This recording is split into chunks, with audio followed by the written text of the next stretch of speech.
Dear elders, the bond between parents and children is one of the greatest and most profound connections in life, a sacred relationship that cannot be broken. As a tree grows green with its leaves, so do good parents pass on virtues to their children. But when parents act without integrity, their children not only lose the blessings meant for them, but often bear the burden of their parents' wrongdoings, enduring suffering and hardship throughout their lives. This is why the old saying goes, when the father drinks salty water, the child thirsts, meaning that the wrongs committed by parents can ripple through the generations, impacting their children's future and well-being. Today, let us reflect deeply on 5 types of misdeeds that parents commit, leaving their children to bear the consequences.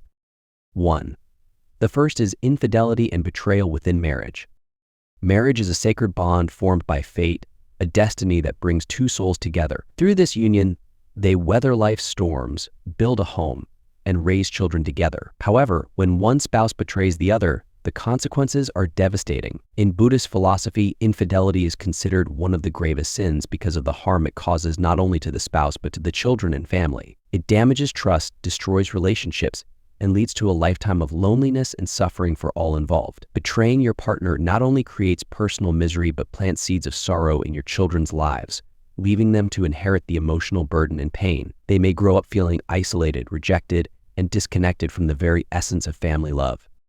There are many stories of people living lives full of hardship, illness, and poverty, only to discover that their suffering stems from their parents' infidelity. The burden of their parents' actions weighs on them, stealing the peace and stability they might have had. So we must ask ourselves, is it worth sacrificing our future and our children's future for a fleeting moment of desire? Infidelity doesn't just lead to personal unhappiness, it brings about generational suffering, causing our descendants to carry the weight of our mistakes. This is why we must live with integrity and honor, not just for ourselves but for our children and grandchildren. By choosing fidelity, we protect not only our own virtue but also the well-being of those we love most. 2. The second is taking advantage of charity for personal gain. In Buddhist teachings, exploiting charitable donations for selfish purposes is a grave sin, carrying consequences that extend beyond this life and into the next. Our children, too, will suffer the karmic repercussions of these actions. One story from Ming Dynasty China tells of a man named Yuan, famed for his charitable deeds. He gained the admiration of the people and even the respect of the wealthy and powerful.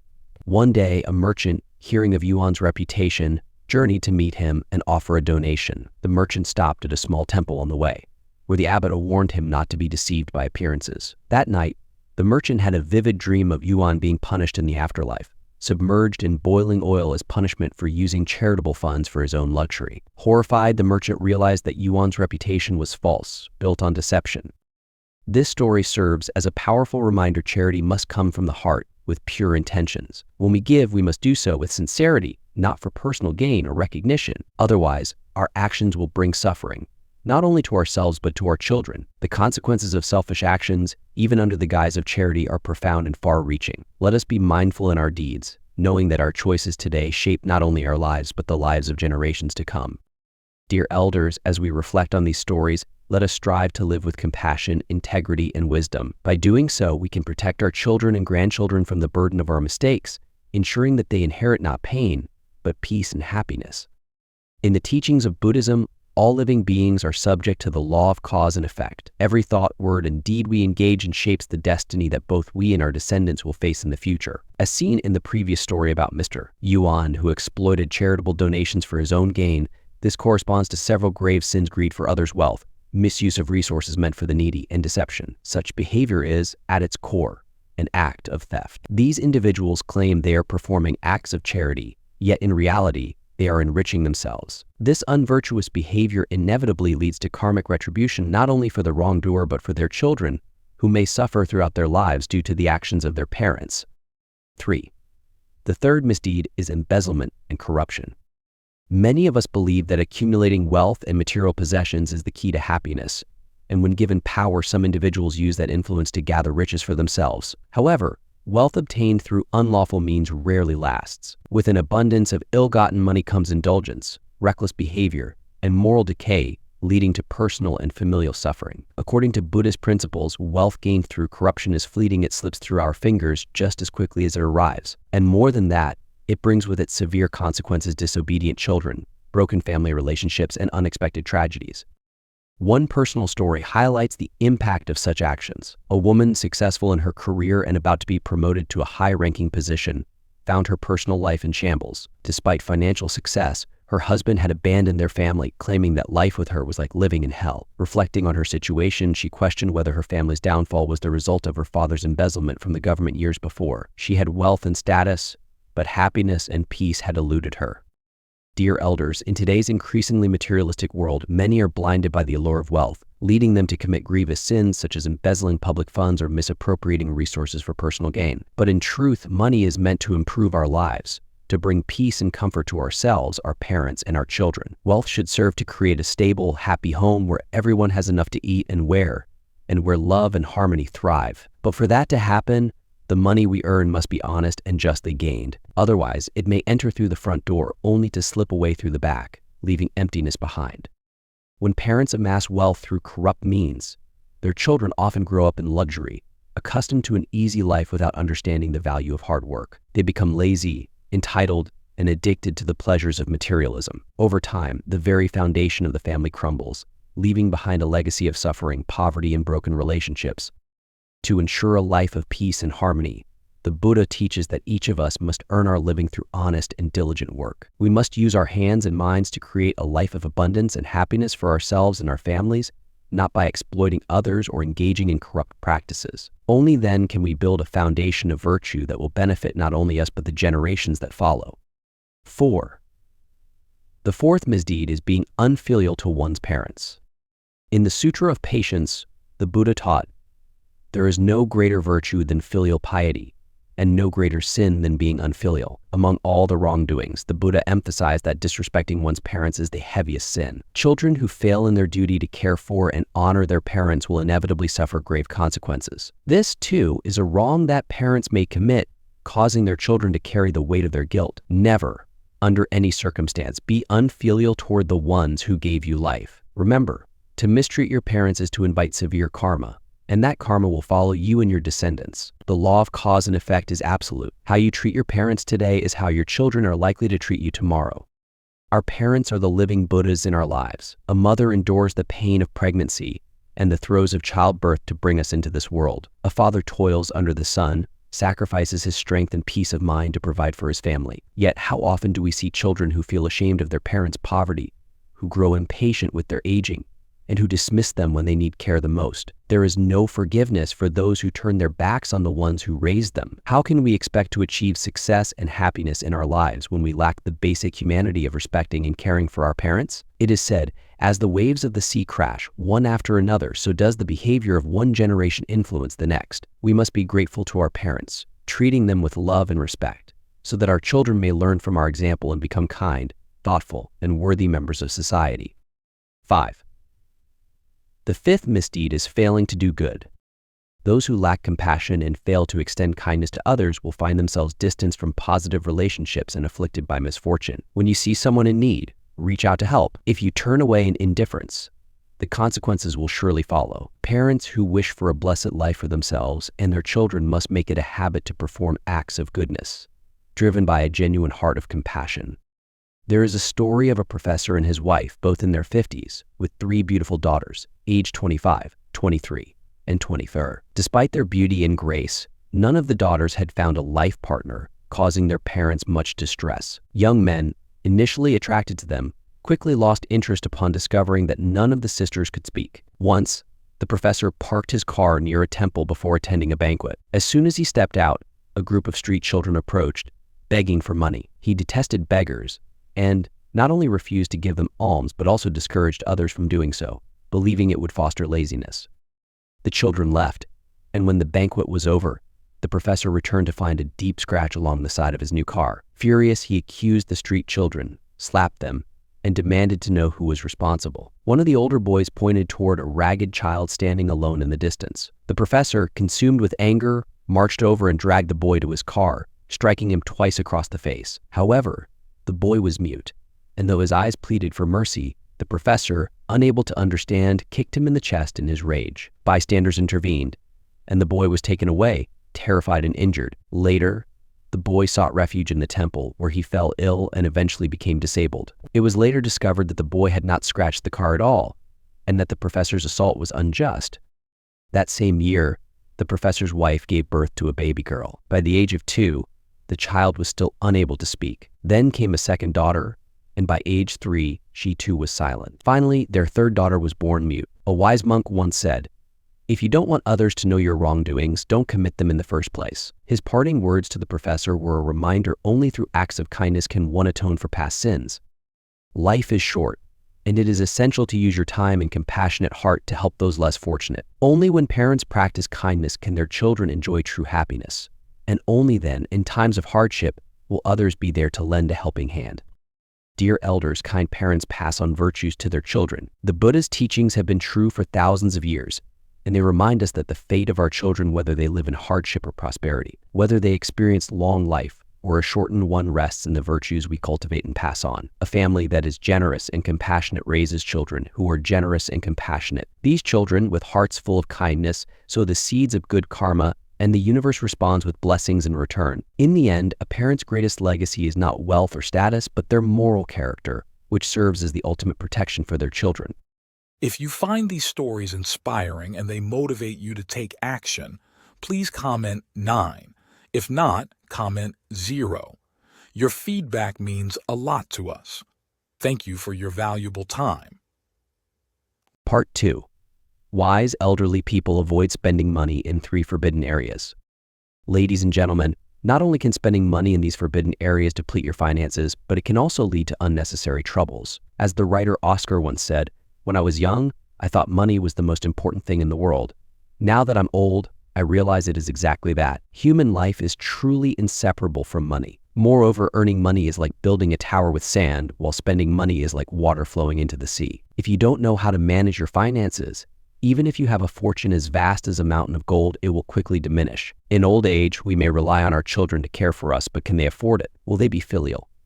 To ensure a peaceful and happy retirement, wise people avoid spending money in these 3 forbidden areas. Let's listen and reflect on this. 1. Spending money to pay off your children's debts. Spending money to pay off your children's debts is a mistake many parents make when they see their children entangled in some debt. Experts believe parents should distinguish between helping and shouldering responsibilities for their children's career development. Parents should show trust and support, but when children face financial losses or issues, parents shouldn't take on these burdens. To help children overcome long-term difficulties, parents should provide them with a fishing rod and teach them how to use it to catch more fish, instead of just giving them fish. Parents should encourage their children to overcome challenges rather than assuming all their debts. Some older parents, out of excessive love for their children, use up all their assets and savings from their working years to pay off their children's debts. Children should understand that these assets are their parents' emotional support in their twilight years. Once lost, elderly parents will struggle to cope. Assuming debts can lead children to believe it's their parents' responsibility, fostering an attitude of reliance on them whenever debt arises. There's a Vietnamese saying, "The father creates, the son consolidates, so many give everything to their children." Giving too much may lead children to not know how to take care of themselves, sometimes even depending on their parents at the age of 30.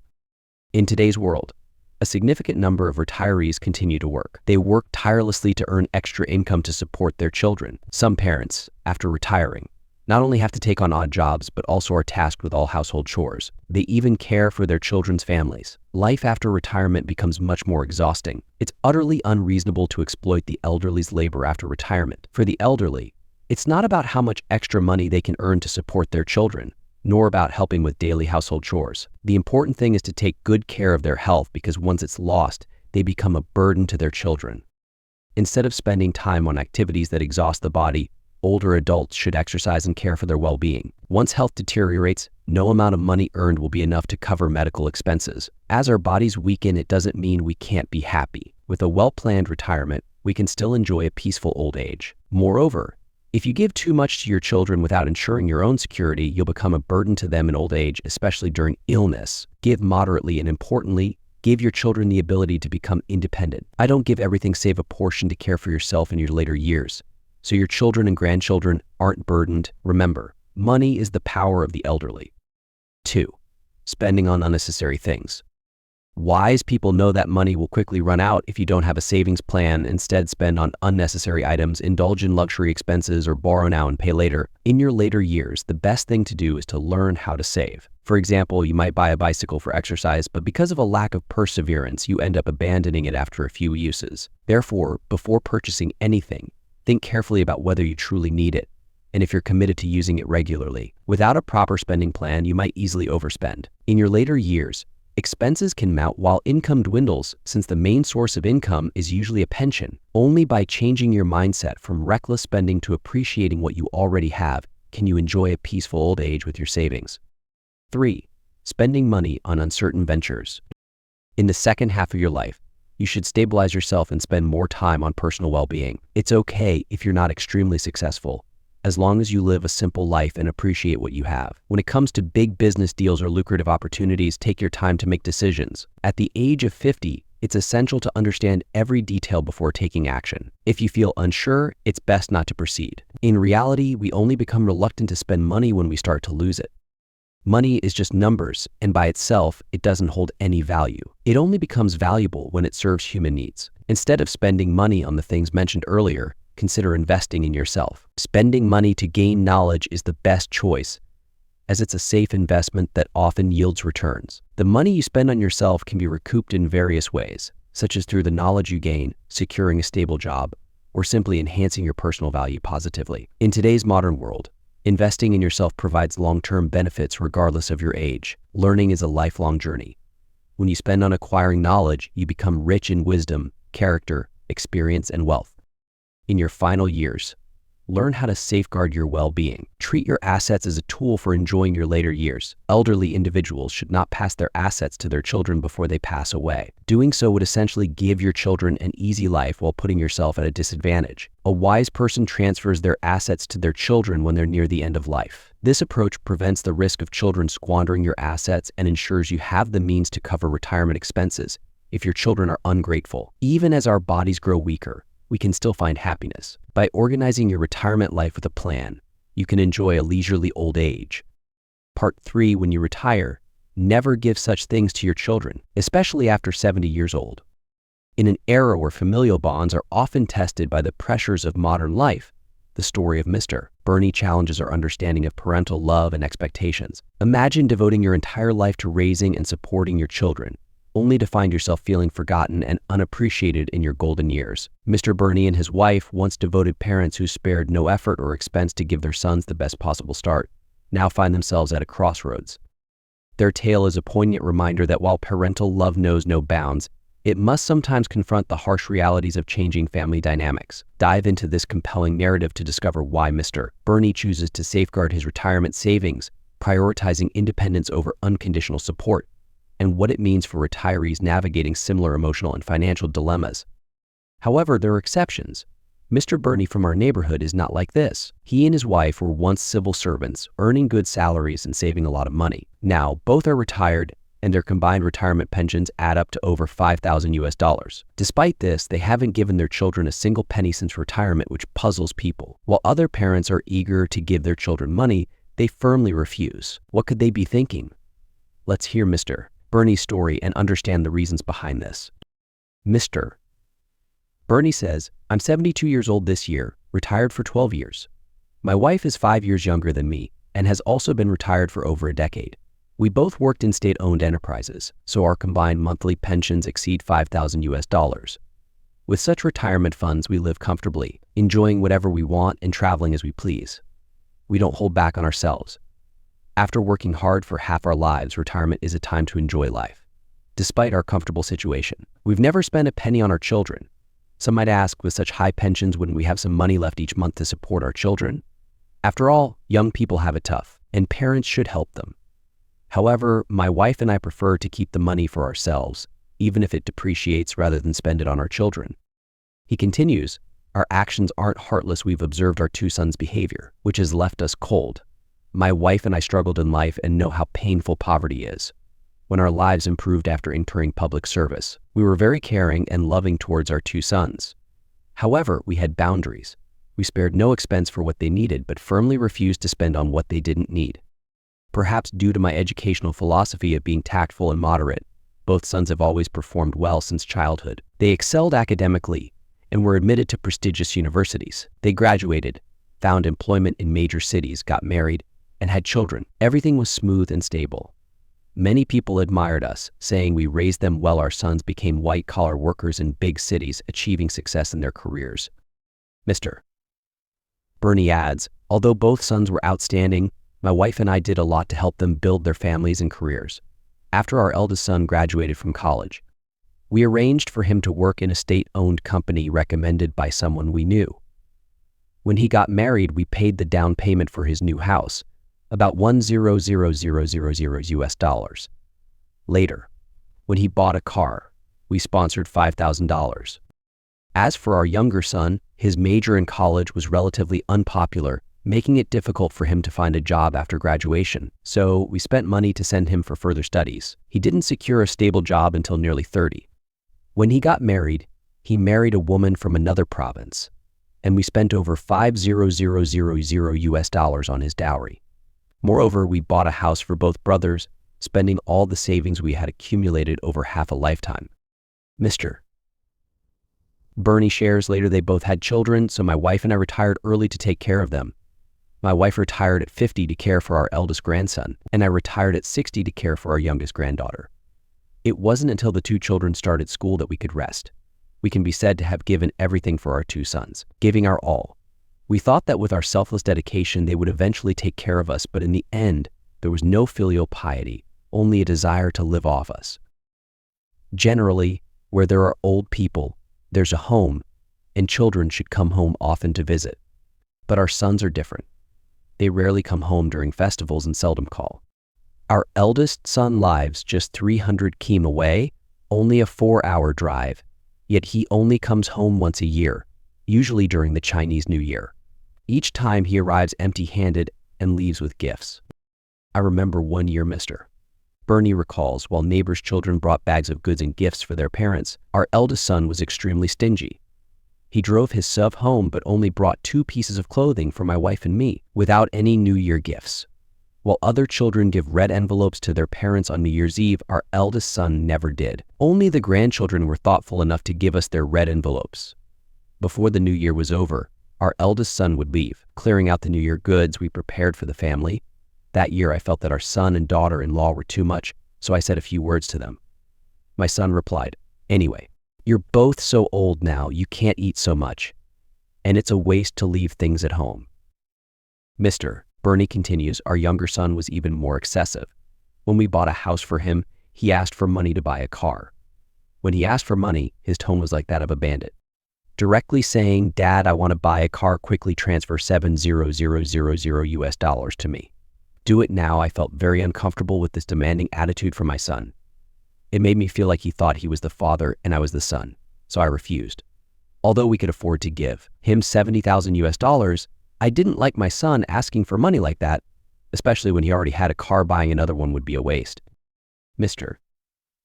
Bernie explains later, when he couldn't get money for the car, he found other ways to ask for money, saying he needed it to renovate the house or start a business, asking for tens of thousands each time.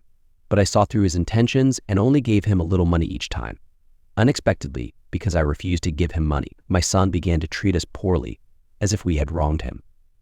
Every time he came back, he was cold and indifferent, leaving as soon as he finished eating. Even when we asked him to stay longer, he heartlessly refused, saying it was uncomfortable staying at home. Gradually, Mr. Bernie notes, the actions of our two sons made us increasingly cold-hearted. 4 years ago, my wife was hospitalized due to osteoarthritis. Although the medical expenses for surgery and treatment were covered by us, my wife wished for our sons to visit her. However, both sons avoided visiting like they were avoiding a plague. None of them came back, as if visiting their mother would cost them money. In the end, both sons only made a simple phone call and showed no real concern. What was originally a simple operation caused my wife a lot of pain, not physical pain, but emotional pain. While in the hospital, other patients were accompanied by their children, but we only had each other, which was quite pitiful. Mr. Bernie continues, later when my wife was still recovering, I accidentally fell and fractured my foot. At that time, my wife's back was not good, and she couldn't take care of me. I wanted our two sons to come and take care of us, but they kept making excuses. One said he was busy with work, and the other claimed he wasn't feeling well.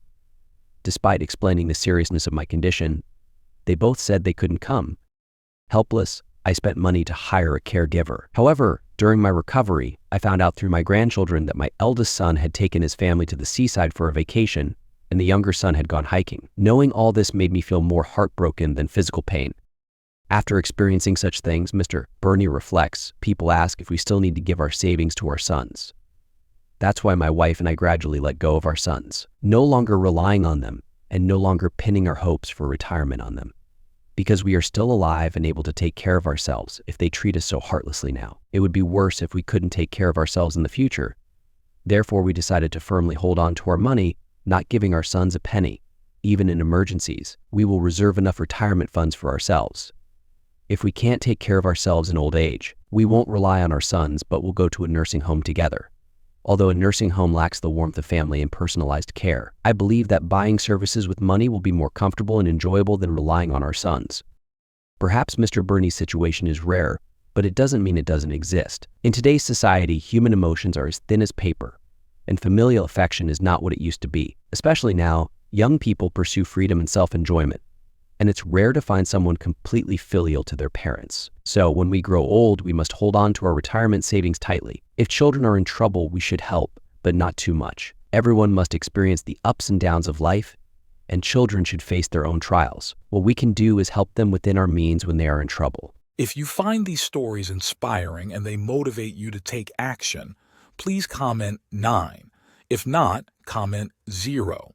Your feedback means a lot to us. Thank you for your valuable time.